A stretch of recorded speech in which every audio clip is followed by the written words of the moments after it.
नमस्कार साथियों, आप सभी का बहुत बहुत स्वागत है story with Ramesh YouTube channel पर। मैं हूं आपके साथ आपका दोस्त रमेश प्रजापति। दोस्तों, आज से हम नई सीरीज शुरू करने जा रहे हैं जो चंद्रकांता उपन्यास पर आधारित है। इस उपन्यास के सभी अध्याय इस चैनल पर ऑडियो में प्रसारित होने जा रहे हैं। तो हमारा आप सभी से अनुरोध है कि यदि आप इस चैनल पर पहली बार आए हैं तो कृपया हमारे चैनल को जरूर सब्सक्राइब करें ताकि आपको हर वीडियो का नोटिफिकेशन मिल सके और आप किसी भी अध्याय से वंचित ना रहें। आइए अब चंद्रकांता उपन्यास के बारे में थोड़ा सा जान लेते हैं ताकि इस उपन्यास को सुनने में आनंद आए और हमें आसानी से ये उपन्यास समझ में आए। इसलिए इसका परिचय बहुत आवश्यक हो जाता है। तो चलिए अब बात करते हैं चंद्रकांता उपन्यास के परिचय और लेखक के बारे में। चंद्रकांता के उपन्यास का परिचय। चंद्रकांता उपन्यास का परिचय इस प्रकार है।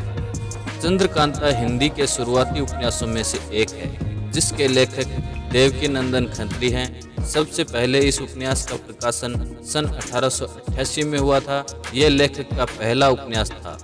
यह उपन्यास अधिक लोकप्रिय हुआ था और तब से इसे पढ़ने के लिए बहुत से लोगों ने देवनागरी यानी हिंदी भाषा सीखी थी। ये लितिसम और एआरी पर आधारित है और इसका नाम नायिका के नाम पर ही रखा गया है। इसके लेखक देवकीनंदन खत्री हैं। ये भारत देश में रचित है। भाषा इसकी हिंदी है। इस उपन्यास का प्रकार फंतासी उपन्यास में रखा गया है। इसका प्रकाशन लहरी बुक डिपो वाराणसी भारत द्वारा किया गया है। प्रकाशन तिथि इसकी है 1888। इसने नीरजा गुलेरी के इसी नाम के मेगा बजट टीवी धारावाहिक को प्रेरित किया। हालांकि पटकथा में उपन्यास से कई अंतर थे जो भारतीय टेलीविजन के इतिहास में सबसे बड़े ब्लॉकबस्टर में से एक बन गया। अब आइए बात करते हैं इनके कथानायक के बारे में। चंद्रकांता को एक प्रेम कथा कहा जाता है। इस शुद्ध लौकिक प्रेम कहानी को दो सुंगम राजघरानों नवगढ़ और विजयगढ़ के बीच प्रेम और घृणा का विरोधाभास आगे बढ़ाता है।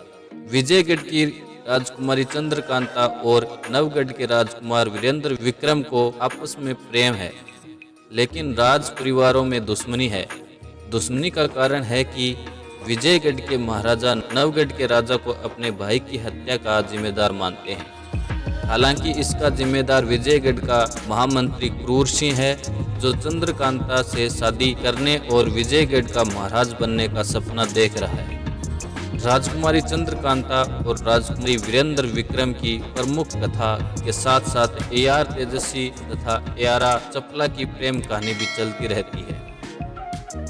कथा का अंत नौगढ़ के राजा सुरेंद्र सिंह के पुत्र वीरेंद्र सिंह है तथा विजयगढ़ के राजा जय सिंह के पुत्री चंद्रकांता के परिणय से होता है। आइए चंद्रकांता उपन्यास में जो पात्र हैं इसके बारे में थोड़ा सा जान लेते हैं। इसमें पहला पात्र जो है वह है चंद्रकांता जो कि विजयगढ़ की राजकुमारी है। उसके बाद इसमें आते हैं वीरेंद्र विक्रम जो नवगढ़ का राजकुमार है। तेजस्वी है AR और चपला AR है। क्रूर सिंह है नवगढ़ के महामंत्री। थोड़ी सी इस उपन्यास की समीक्षा के बारे में बात करते हैं। इस उपन्यास की समीक्षा इस प्रकार है। उपन्यास का आकर्षण है तिलस्मी और AR के अनेक चमत्कार जो पाठक को विस्मित तो करते ही हैं, रहस्य निर्मित करते हुए उपन्यास को रोचकता भी प्रदान करते हैं। क्रूर सिंह के षड्यंत्र एवं वीरेंद्र विक्रम के पराक्रम का वर्णन अधिक रोचक बन जाता है। लेखक अपने इस उपन्यास में न केवल तिलस्म का बहुत ही सुंदर वर्णन करता है बल्कि उपन्यास के प्रस्तावना में उनकी सच्चाई के बारे में भी बताता है कि कैसे तिलस्म कोई झूठी कहानी नहीं है, लेकिन वक्त के साथ साथ लेखक तिलस्म को जादू के रूप में जोड़कर लिखने लग गए। हकीकत में तिलस्म जादू जैसा ही दिख सकता है लेकिन उसमें जादू नहीं हुआ करता था। देवकीनंदन के इस उपन्यास में रहस्य और रोमांच के साथ तिलस्म के बारे में सस्पेंस ने इस उपन्यास को विलक्षण और एक मील का पत्थर बना दिया। यहाँ तक कि आजाद भारत में बहुत से उपन्यासकारों ने उस उपन्यास की हूबहू और बहुत मिली जुली कहानी वाले कई उपन्यास लिखे। उसमें कुछ ने अपने नाम भी उसके साथ मिलते जुलते रखे, जैसे कि वेद प्रकाश शर्मा का नोवेल वेदकांता सतीत, ओम प्रकाश शर्मा का सूर्यकांता सतीत इत्यादि।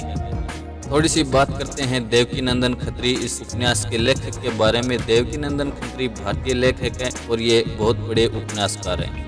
बाबू देवकीनंदन खत्री, इनका जीवन 18 जून 1861 से 1 अगस्त 1913 के बीच रहा है। ये हिंदी के प्रथम तिलिस्मी लेखक थे।